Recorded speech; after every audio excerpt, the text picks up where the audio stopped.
Hello, my name is Nelson Brown, and this is the design portion of the presentation for the CS631 Spring 2018 course group project, the Ultimate Fitness Application. Uh, Members are Jean-Paul and myself, Nelson.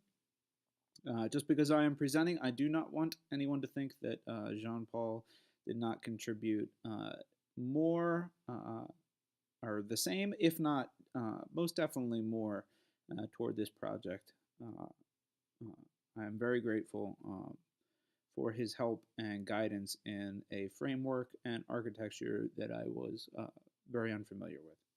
So just to talk about requirements one more time really quick. I know that we covered it in the other video with the demonstration, but we had an administrative user who could do administrative things. We had members that could register for classes and unenroll from classes. We had instructors that could also log into the application like members, but they weren't administrators.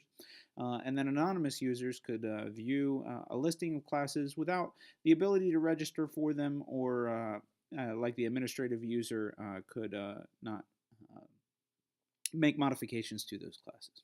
So a selective grant of authorities to view resources as well as update them. And then in the previous video, we actually did the demonstration.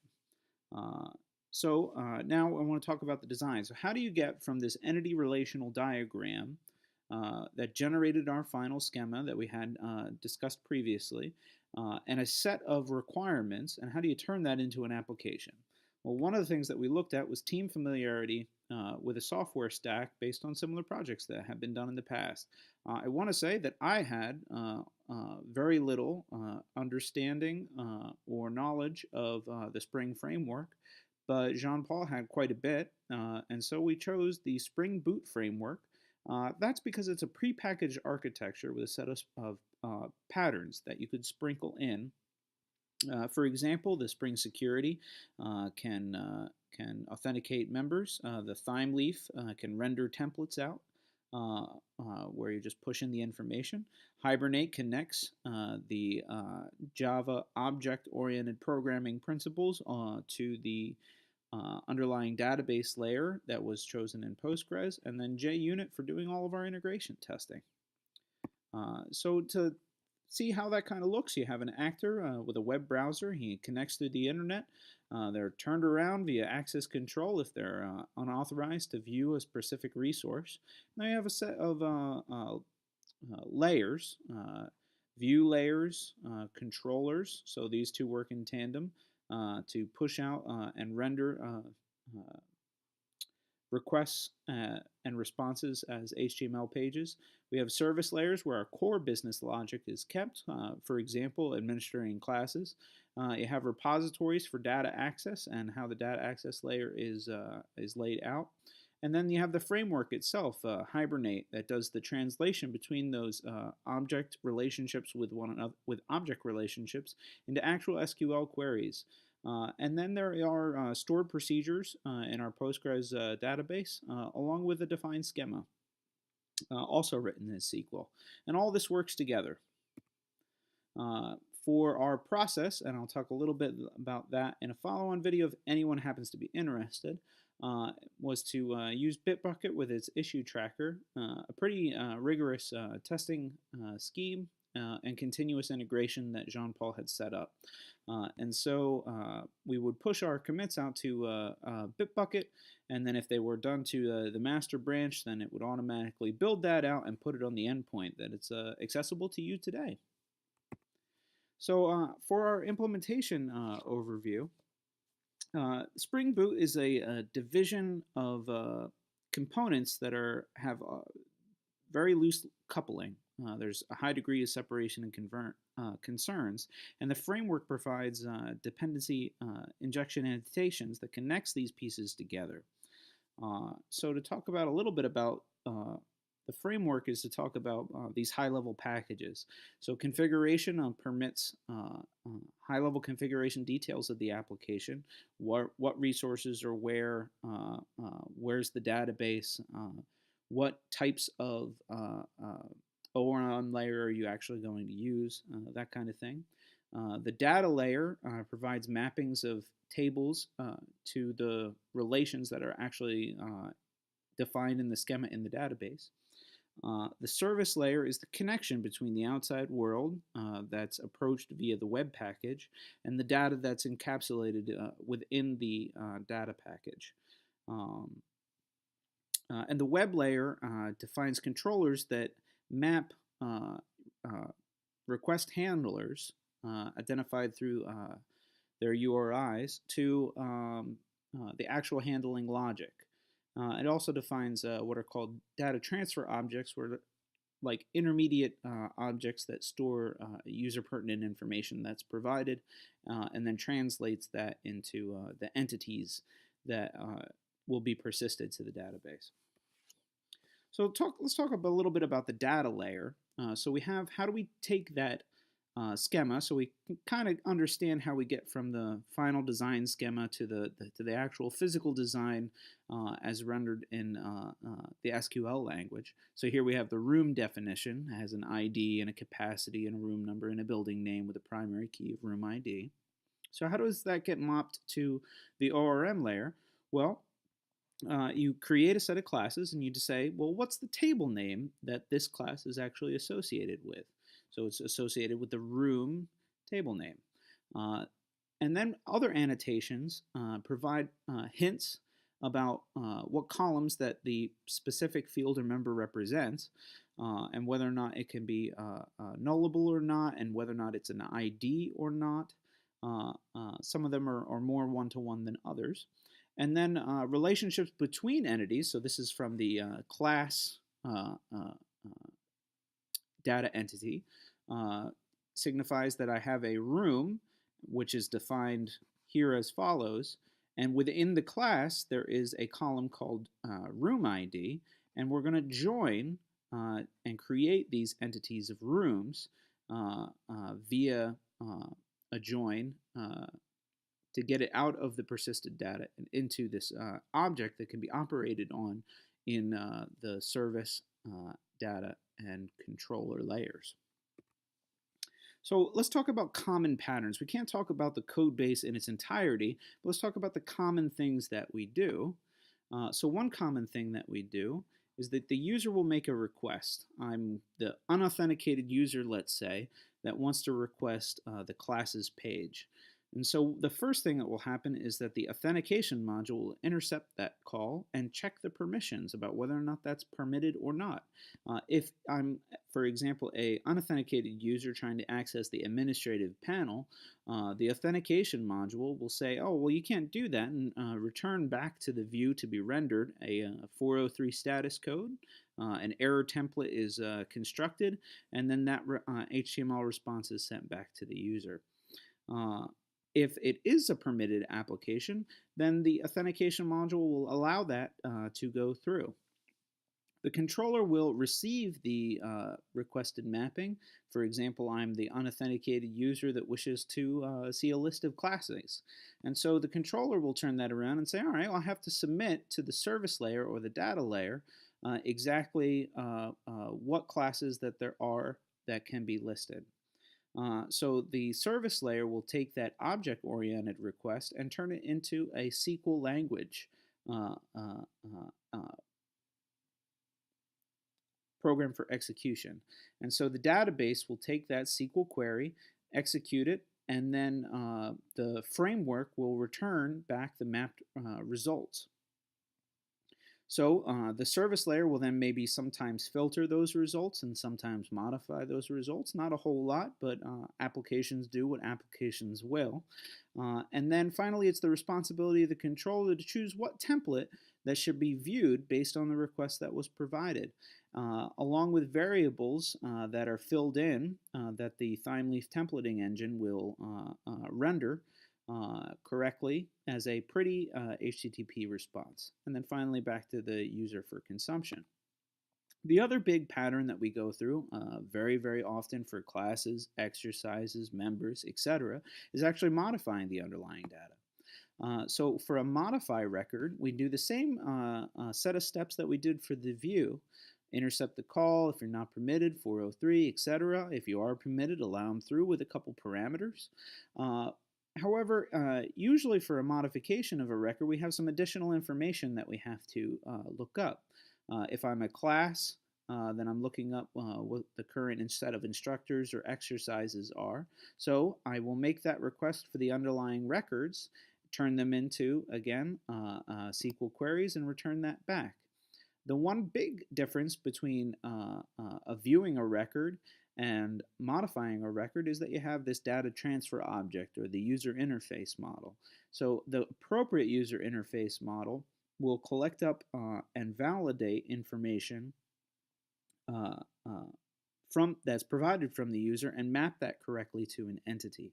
So we choose the correct data transfer object, and if we're making a modification versus just creating the data entity or the record, then we'll copy the ORM entity into the data transfer object. So then that way, when it's rendered by the form, we see all the information correctly annotated inside of it. So we pass that back to the record, and then it's rendered as an HTML response to the user looking at their browser, and that user will fill out that form, and then he'll submit a post request versus a get request with a couple parameters. And that post request will include all of his changes. And then there's what we call a first run validation, or a shallow validation. So as an example of making an initial get request on the create URL for classes, we would choose what the appropriate data transfer object is, here a class model. We have what's called a common model and view. In many instances, a lot of our views were requesting the same information. Hey, what exercises do you have? What memberships are there, etc. So this common model and view is a superclass that fills in all of that information in a way that can be that behavior can be overridden by the specialization classes or the subclasses under it. And then here we're adding specific the data transfer object that's specific to this instance of class creation to the model and view. And then we're adding all the classes to that same model and view and then returning that back again. And then this model and view also includes what template that is supposed to render that information, and that's automatically turned into a HTML response in a kind of easy and convenient way. So the first run validation means that after I return it back again, the framework provides the ability to construct validity errors. It then packages those errors into something called a binding result. The binding result and the original information that the user modified can be rendered into a list with some validation errors, or an HTML response with some validation errors inside of it that allows the user to correct the form, submit it back again, and once again, shallow validation occurs. I call it shallow because it's just basically a mapping of types to whether or not the types matched a set of patterns. So is this thing filled in or is it not? So that's the not null validation. And does it incur within a value of 1 to 480? And it's shallow because we don't actually have to reach into the database to do that validation. We can just say, all right, well, let me not even submit this to the database because it's not of the correct form.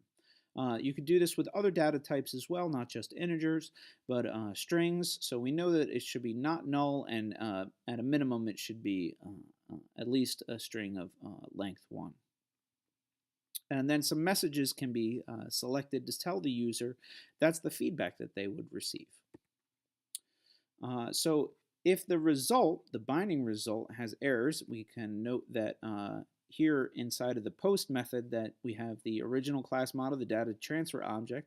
We annotate that that should be validated with that Java annotation, and then the binding result is the thing that we can check whether or not the data was actually valid or not.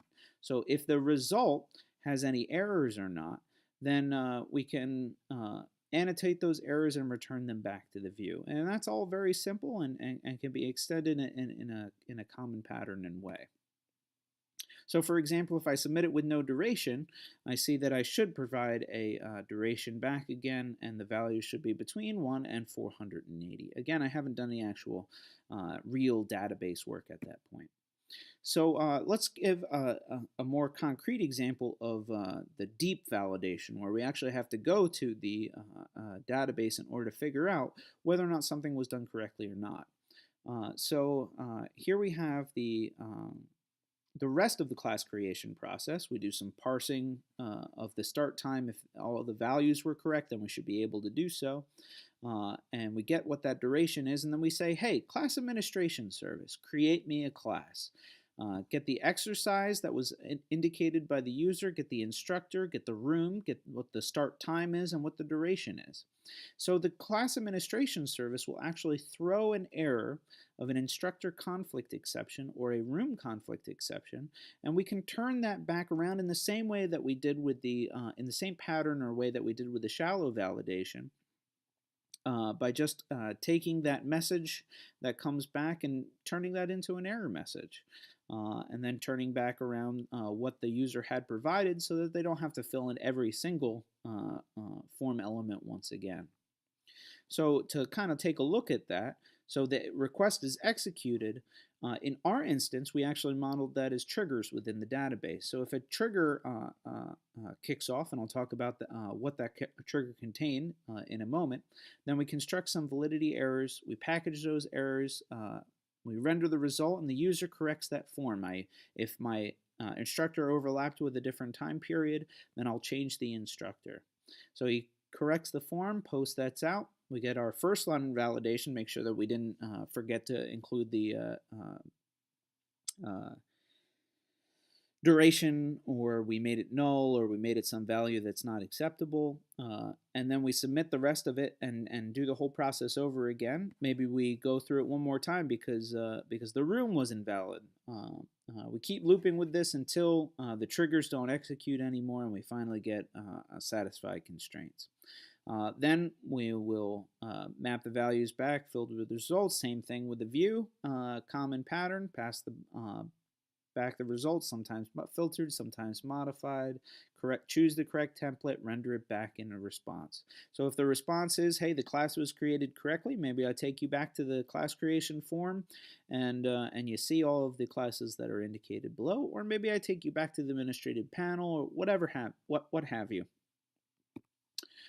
So for our DB validation, we actually wrote an SQL function for checking the class for conflicts, where this particular one is whether or not the instructor overlapped with another instructor.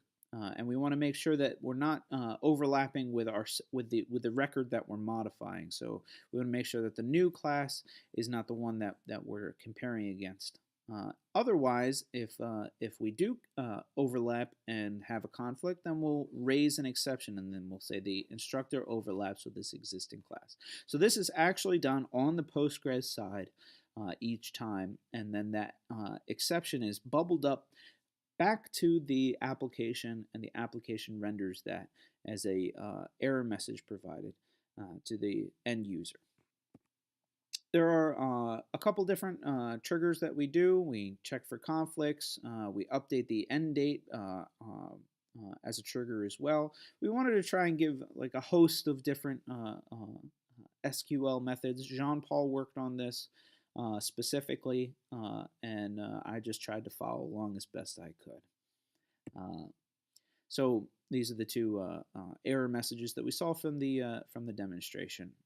Instructor overlaps existing class, room overlaps existing class. Further design and documentation, we tried to create a very robust and very thorough developer documentation, and that is included with our submission for our project.